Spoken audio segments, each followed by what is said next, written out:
Good morning, Robert.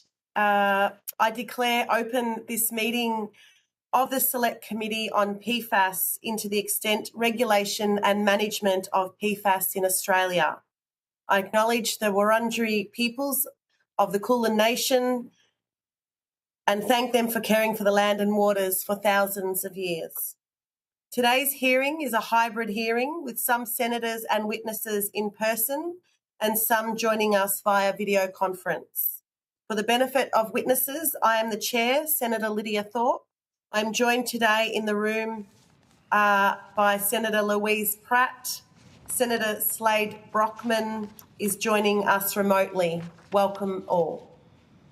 These are public proceedings being video streamed live via the Parliament's website, and a Hansard transcript is being made.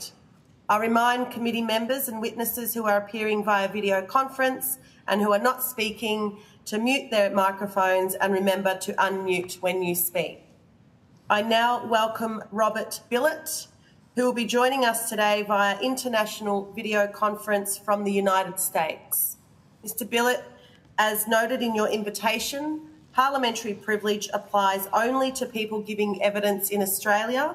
Parliamentary privilege is a special right that means that you cannot be prosecuted or disadvantaged because of anything you have provided in evidence that has been accepted by the committee or because you gave this evidence. However, because this privilege only applies within Australia, a person outside of Australia will not be protected by parliamentary privilege. As such, you may wish to refrain from making adverse comments about any specific person or entity.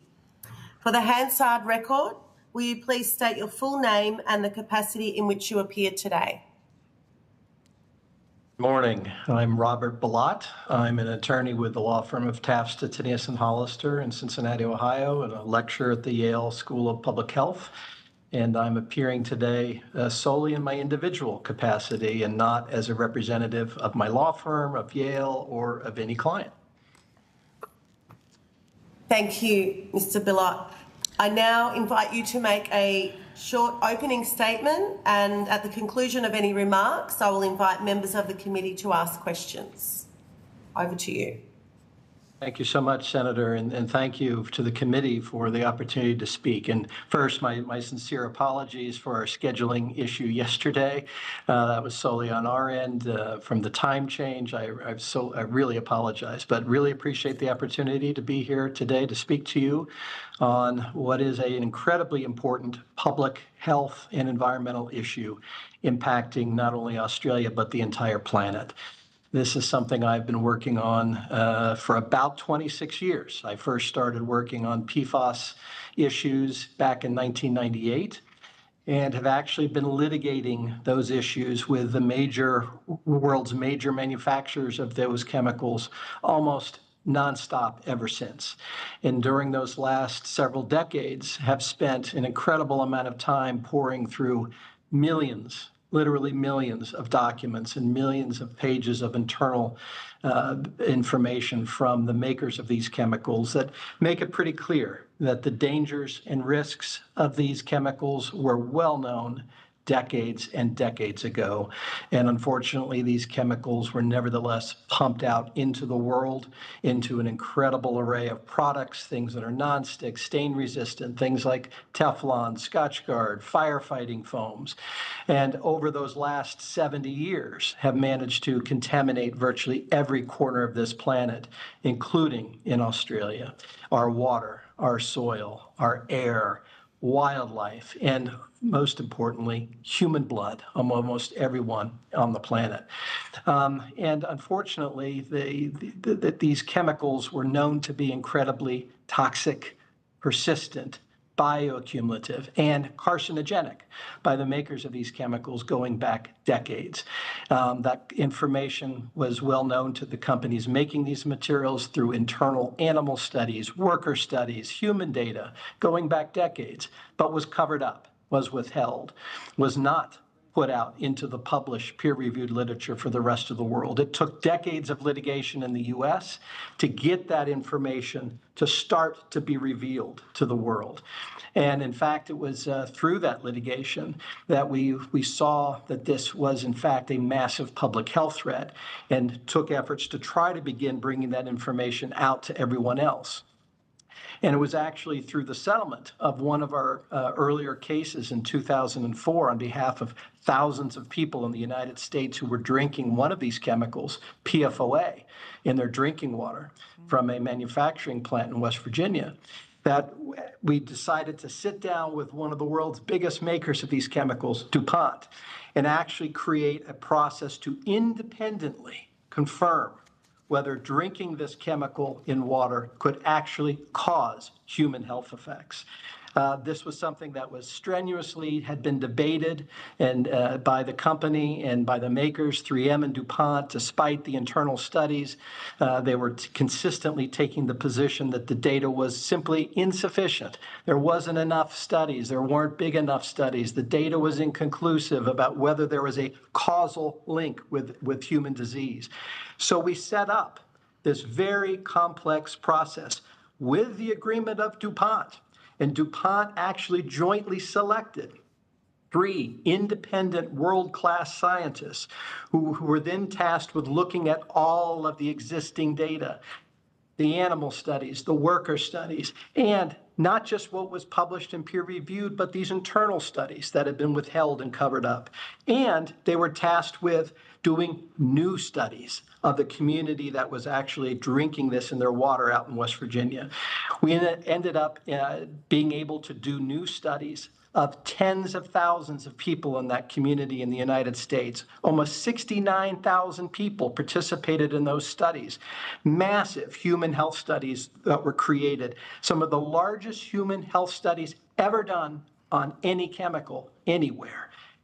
12 different massive epidemiology studies. It took 7 years to not only complete that data, but then analyze all of this data, the animal data, the mechanistic data of how do these chemicals behave, the human data, and then look at all of that data and assess, do we believe, the scientific panel had a task with deciding, do we believe there is a probable link between drinking this in the water and actually causing a human disease?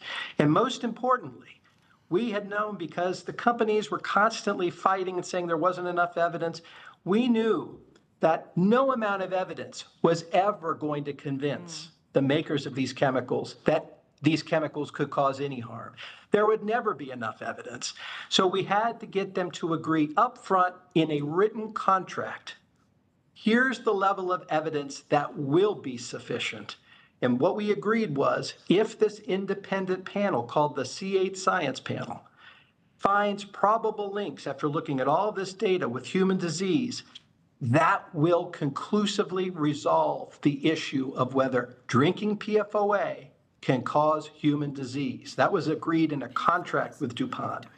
So after 7 years of this study, this panel did conclusively confirm in 2013 drinking PFOA had probable links with 6 different diseases, including testicular cancer and kidney cancer. When that data was confirmed, we provided that to the top regulatory authorities in the United States, and we finally started beginning the process at that point to finally begin regulating these chemicals in the US. But that took another 10 years. In the meantime, we began dealing with the fact that people had been drinking this chemical and had developed these diseases, including these cancers. We had thousands of people who came forward with one of these diseases. We started actually taking those cases to trial against DuPont in the United States. 4 cases went to trial and actually had weeks of evidence presented into juries who heard all of the experts on both sides, looked at all of the evidence. And jury verdicts came back and said DuPont had caused cancer in the people who drank this in their water. 4 different jury verdicts. So when those verdicts came out in the middle of one of the trials, one of the last trials, DuPont agreed to start settling these cases. And to date, they've paid over $850 million through trial verdicts and settlements for that community in West Virginia. But as that was working its way through the court system, as I mentioned, the U.S. government finally started catching up on all of this data. By 2022, in the middle of COVID, while new data started coming out that was showing not only were these links with disease that our independent scientists had found back in 2013, but new data was showing potential impacts to the immune system, possibly the ability to decrease effectiveness of vaccines. So the U.S. government, the top federal agency in the United States, came out finally with a revised assessment of these chemicals in 2022 and found that PFOA and PFOS would be considered human carcinogens. And they then eventually adopted drinking water standards for both PFOA and PFOS of no more than 4 parts per trillion, with a goal of 0. That was based on all of this evidence, all of this science that had been done, the tens of thousands of people. So you had the top agency in the United States confirming both of these chemicals, PFOA and PFOS, are confirmed carcinogens. There should be no more than 4 parts per trillion in human drinking water, and our goal should be 0. So I lay all that out because it's been frustrating for me as we've lived through this process in the United States and have finally gotten to this point where the science is pretty clear. Even the regulators are now in the United States saying this is clear. Yet we're still seeing folks, I see this coming from Australia, saying, well, we just don't know enough yet. There needs to be more science. It's not clear whether there's really any links with disease. That's simply not accurate. It's simply inconsistent with what the science has actually shown, what's gone on the last 20 years. That's why I've been trying to do everything I can over the last several years to get this information out to folks through things like films, like the movie Dark Waters, or there's a new documentary from Australia called How to Poison a Planet that tries to lay these facts out so that people can see the science is known, the data is there. This is clear, and steps should be taken now to protect people in Australia.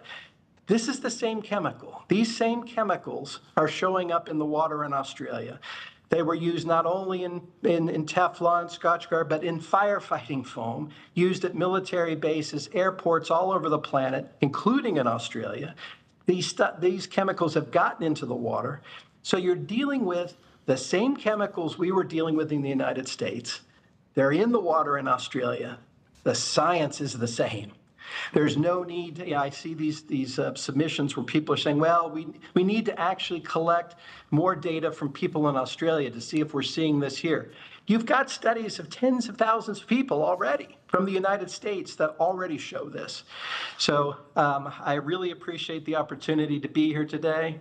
I'm happy to answer questions. I know it's a lot of information, but again, it's, I think, critically important for protecting public health and the environment in Australia. So thank you.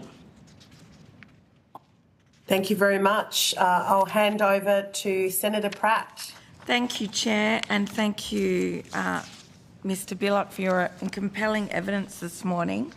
I will watch Dark Waters, but can I ask, in terms of health impacts, much of the public debate has been about cancer. However, in the course of this inquiry, I've certainly learned a lot about immunological effects as well as a range of other biological impacts. What came out in the evidence in the court cases that you've seen, been part of, in relation to other biological impacts, and what chemicals were they associated with? We seem to have had a debate here that says, yes, they're bad, these are the really bad ones, and there isn't enough evidence to say that these ones have caused, will or have caused as much damage. Right. Well, most of the science and most of the work that's been done to date, just because of the way these cases, frankly, developed in the United States, have really focused on what we call the C8s. They are the PFAS chemicals that have 8 carbons attached to fluorine. And those are primarily known as PFOA, a chemical invented, for example, by 3M and sold to DuPont in making and used in making things like Teflon.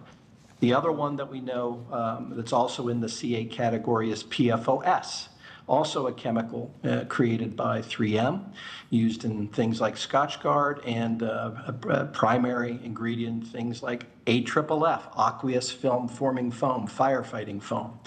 And because the litigation here in the United States really began outside of a Teflon factory, the chemical that we focused on initially was PFOA, one of these C8s. And during the course of that litigation that led us into all of the studies and testing that was done on this sister chemical, PFOS, all right? But the C8 science panel that I mentioned that did these studies, that was focused primarily on PFOA. And with that particular chemical, again, there were 6 diseases that were confirmed to be linked to that exposure to PFOA in drinking water: kidney cancer, testicular cancer, ulcerative colitis, thyroid disease, preeclampsia, and high cholesterol. And since that time, scientists have done additional new studies, not only on PFOA, and have found additional health effects, for example, such as this impact on the immune system.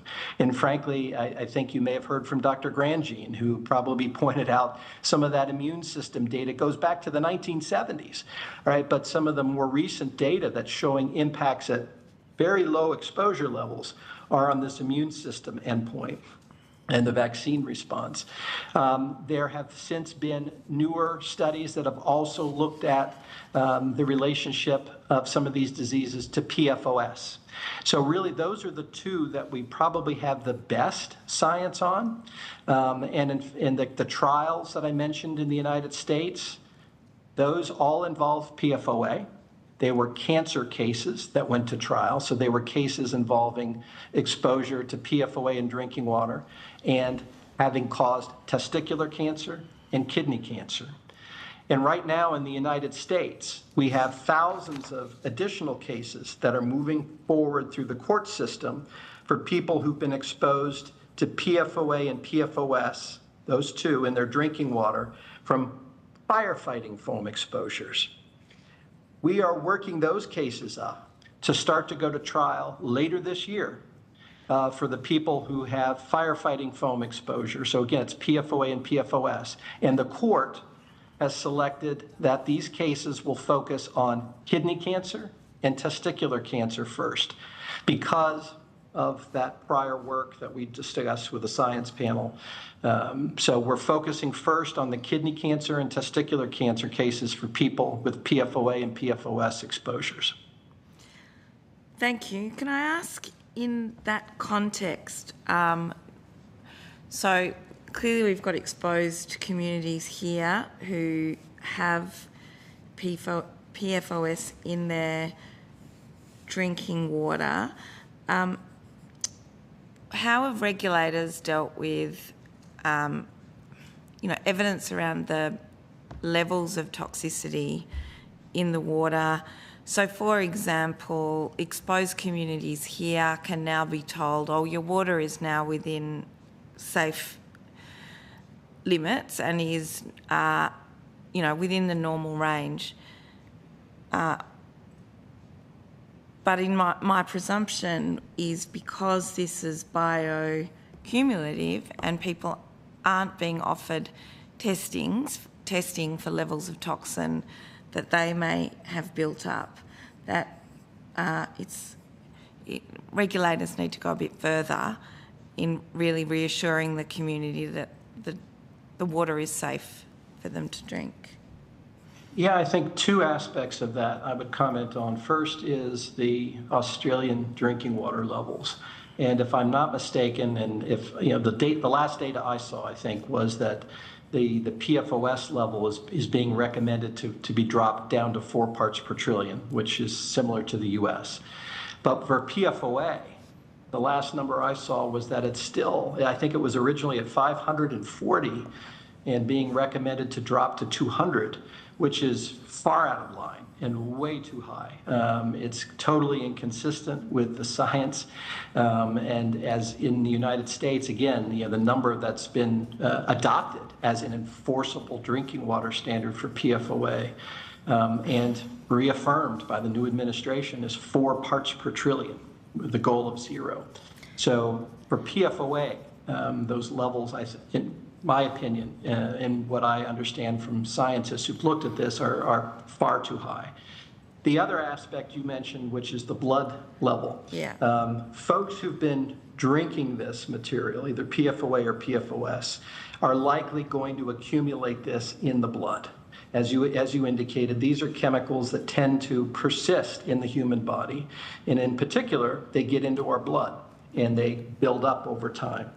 And so one of the things that folks have started to look at is whether or not there might be levels in the blood that could be used as triggers for points where we would recommend, for example, medical monitoring or additional screening and testing. And one of the leading authorities recently opined on that in the United States. That was the National Academy of Sciences, who came out with a report, I believe it was in 2022, and looked at all of the existing human health data and basically came out with recommendations that for people with total PFAS, right, not just PFOA, not just PFOA and PFOS, but all the PFAS together, if those levels exceeded 2 parts per billion in human blood, that they would be in the category of folks where there would be recommended monitoring and testing. And those with over 20 parts per billion would even need additional monitoring and testing or discussion with their doctor. To put that into perspective, in the United States currently, the average level of just PFOS that's being found in the blood is above 2 parts per billion. So essentially, you're looking at levels where medical authorities are recommending people talk to medical providers and talk about additional tests and screening at the levels that are being found right now in the general U.S. population's blood.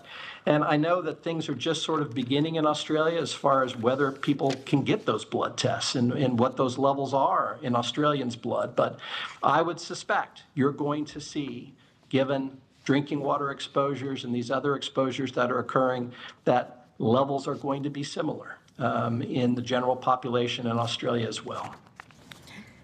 At 2 parts per billion, it would only take, I guess, one use of 1 can of Scotch Guard to have put you in. Well, there's sort of a mathematical conversion formula that's been used as kind of a shorthand by different scientists over the years. It's sort of a 100-to-1 factor, all right, where you look at the levels in the water and you can translate that to converting to about 100 times higher in the blood over time. Okay, and that would be similar with the breast milk phenomenon, that it kind of concentrates in breast milk. One of the recommendations from the Australian Academy of Health and Medical Sciences is to establish a human biomonitoring program for bioaccumulation of PFAS, and to establish an interim program that monitors pregnant women's levels of PFAS and other contaminants while we establish such a program. So we've asked the Department of Health to go away and look at that issue and how they could go about implementing it. Clearly, in a hierarchy, the kinds of answers governments come back with is, there's a hierarchy of testing needs for a whole range of diseases that we'd like to screen for. What can you tell us about the importance of elevating that kind of science and screening program relative to, and I know you're a lawyer, not a a doctor, but you would have a great, you've seen a lot of this. What are departments and governments saying about, these issues that sit behind whether or not they're prepared to undertake such a screening program?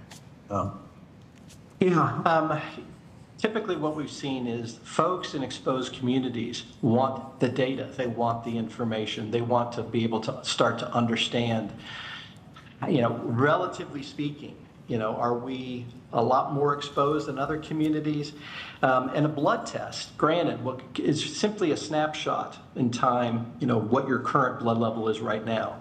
But it also can give you a good indication of what your potential past exposures have been. Because that stuff, again, stays in the body for years and years and takes many years to actually start to reduce. So it can give us some indication of the past exposures. And in fact, one of the things that was done as part of these big studies in the United States that I mentioned, the C8 Science Panel studies, one of the things they did was they were actually able to create we call retrospective exposure models. They were actually able to go back and using current blood levels, all right, and then looking at the levels that they're finding of these chemicals in the water, they were able to go back in time and actually start modeling what the past exposure levels may have been for folks and whether or not their blood levels might have been even higher in the past, or maybe they were lower, or what point they might have peaked, that kind of thing, which is important to know, particularly when you're trying to understand disease diagnosis and progression. What were the levels at the time the person was exposed? And it's very difficult to do that if you don't have the raw basic data. You don't have the blood test. And yes, this might be expensive to do. But the reality is these chemicals, of course, do not exist in nature. Right? They never existed on the planet prior to the 1940s and prior to being invented by a very small group of companies. Those companies made billions and billions of dollars for many decades selling and marketing these materials. When we find these materials in the blood or in our water or soil, we know who's responsible for that. And what we're doing in the United States right now through litigation is trying to make sure that those entities, the people that cause this problem, pick up those bills. They're the ones who should be paying for cleaning this out of our water, doing whatever types of blood studies and testing is necessary, whatever that, as far as funding. So that's ongoing battle going on in the U.S. right now, because we want to make sure that people get the data they need, doctors get the data they need in order to make informed recommendations to people to help them minimize their exposure or hopefully detect things early or even more hopefully prevent things from happening. But that data is expensive and it shouldn't fall on the taxpayers or the victims to pay that. The people who caused the problem should be paying. And again, that's the ongoing battle. Thank you. Last question, Senator. Okay. Thank you, Chair. I'd like to ask quickly, in terms of the role of regulators and I guess that question of liability, one of the debates we have here in Australia is that the worst of these chemicals haven't been used here, but firefighting ones have affected a number of communities, which is a large part of where the public debate has happened. But in the context of a debate about the worst chemicals, but also the fact that PFAS is a suite of chemicals about which health impacts might yet be unknown, and that really, what do we do therefore with the question of future liability around the use of these chemicals in general in order to really limit their further spread and use? First of all, I guess with respect to whether or not they're used or made in Australia, it really doesn't matter. Yeah. These chemicals get there regardless through products, they move through the air, they move through the water, they move through plants and animals.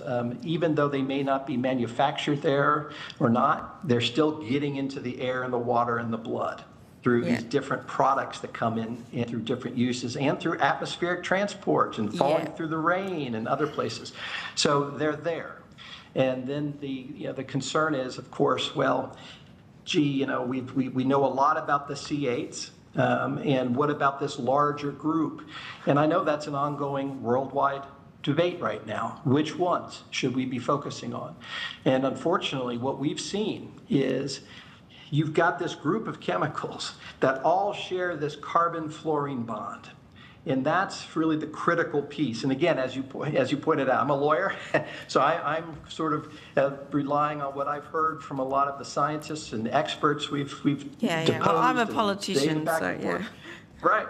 So it's the carbon-fluorine bond, that is shared by all of these chemicals in this class that could be thousands of chemicals.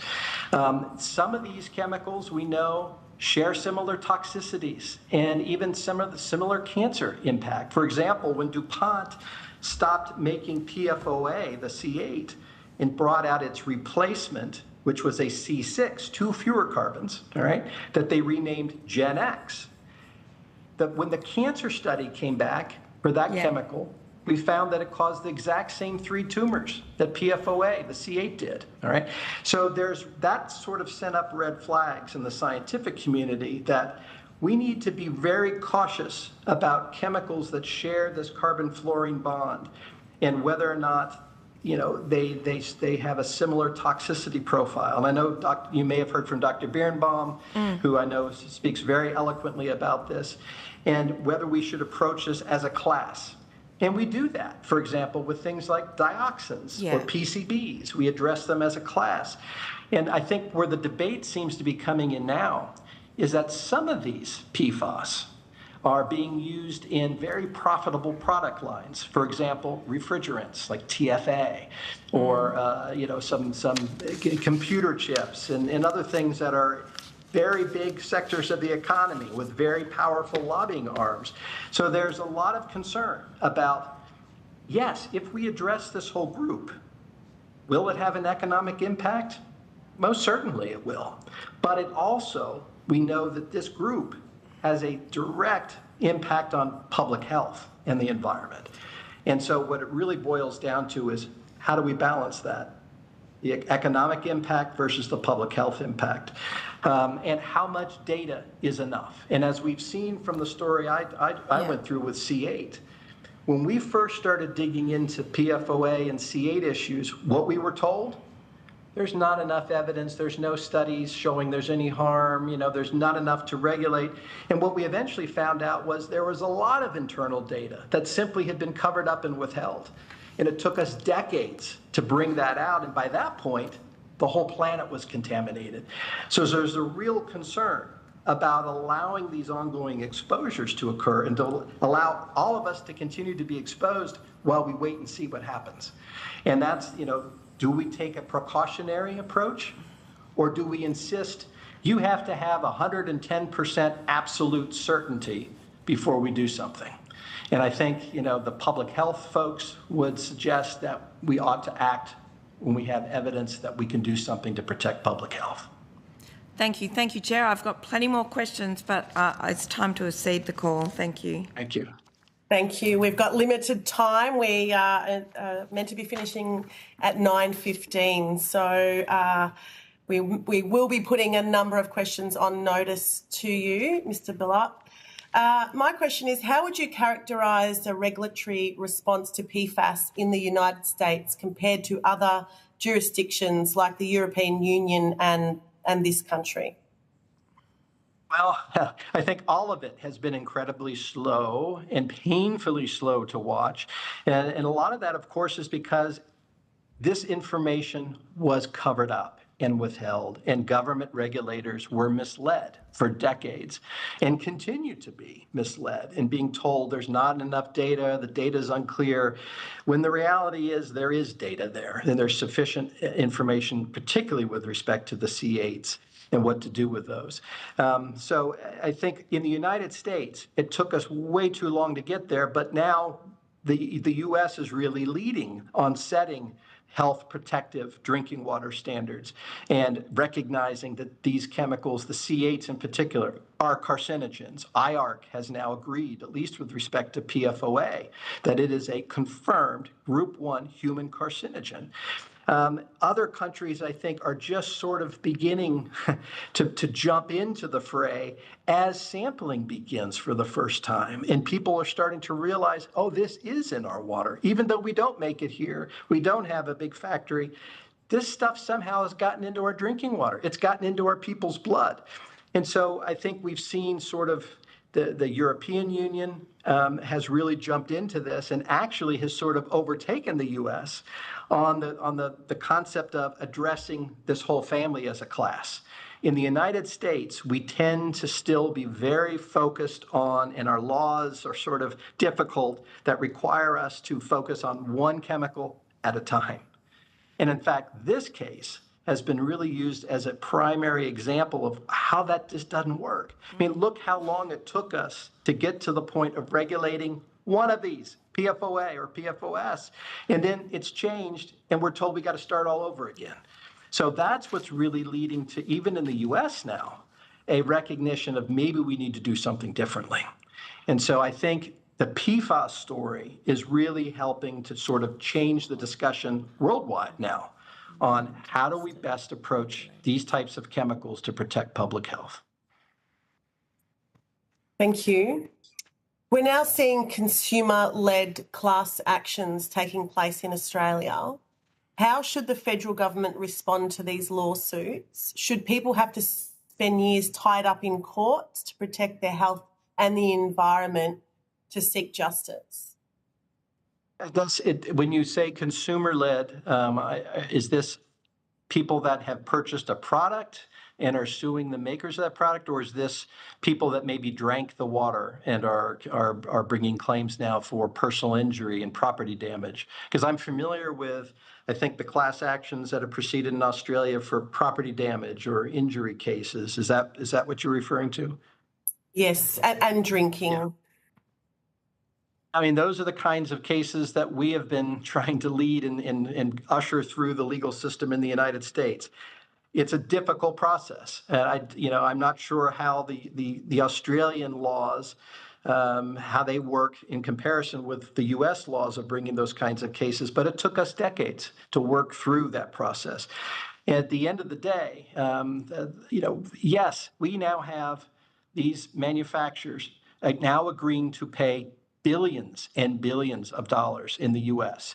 We had settlements announced up to over $14 billion to start cleaning up the drinking water nationwide in the U.S. So we've had, hundreds of millions paid for people with cancer. But the reality is these companies are still fighting in the courts. We're still working our way through the court system.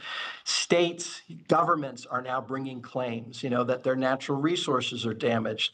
The state of New Jersey is in trial right now, for contamination of the state. So this is going to continue. And I think the concern becomes who ultimately ends up paying the bill here. It shouldn't be the victims of this contamination. It shouldn't be the people who've been drinking this or find that it's on their soil now or find that it's in their blood.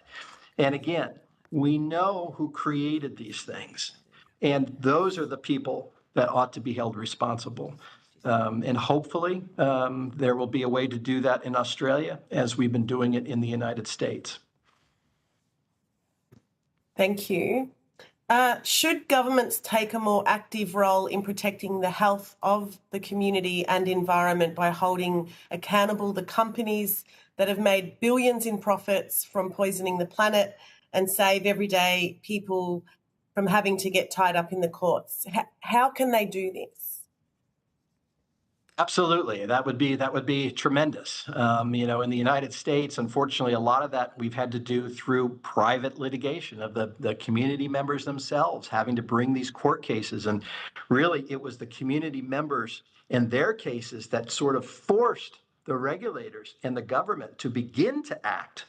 And we finally started getting those rules and regulations after these court cases and trials, and we proved that there was these links with cancer. So the citizens really pushed that to happen. And I would hope that in Australia, you don't have to repeat that process, that you can learn from what we have done already in the US and move forward and not have to go through those lengthy trials and procedures. Thank you. So the EU has opted to regulate PFAS as a class, whereas the US and Australia focus on individual chemicals. You spoke about the importance of a group ban, though can you please speak about some of the challenges that this has posed in the EU and ways that the industry avoids such bans? Yeah, and this is, I think, one of the primary issues that's arisen as people started to talk about maybe we ought to address PFAS as a class is, first and foremost, how do you define PFAS? Right? Which chemicals fall within that group? Because what we see happening right now are attempts to try to tweak those definitions or change the definition to carve out entire sectors of the economy, to carve out very lucrative ongoing product lines so they're not in the PFAS definition, so that people can start marketing their materials as PFAS-free, even though they technically have PFAS, but it's not under the new definition. Or you see attempts to change the detection levels. It's PFAS-free because it's below this level, even though it's there, but we artificially changed the detection limit. So I think we see that going on. But again, part of what's happening here is these chemicals have been pushed out into so many products over the last 70 years. A huge array of the economy now touches these chemicals in one way or the other, including some huge, some of the leading industries right now, like computer chip manufacturing, right, refrigerant manufacturing, just very important sectors of the economy.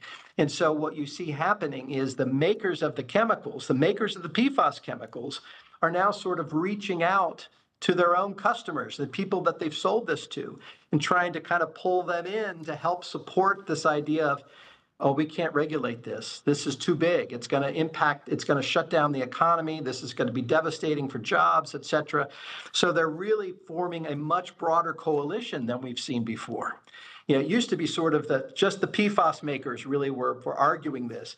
Now they've reached out and told the people that they've sold these chemicals to, hey, we're all possibly going to start getting sued or brought into litigation if these chemicals are regulated. So they've formed a much broader coalition with a lot more resources. And so I think that's why you see things sort of getting a little stymied and slowed down in the EU on these issues. And I think why we're going to see that debate continue. Thank you. We've run out of time, but I'm going to squeeze in one more question, and that is, Italy has pursued criminal charges against company directors. Can you please share any insight into this case, including what you think enabled that legal accountability, and how might similar actions be taken elsewhere, such as in this country? In Italy, as you mentioned, there was a proceeding, criminal charges that were brought by the government there. In fact, I was actually asked to come out and testify in that case in Italy, where they are pursuing some of the owners and operators of a facility that shut down after some pretty serious PFOA contamination of water and soil in that area.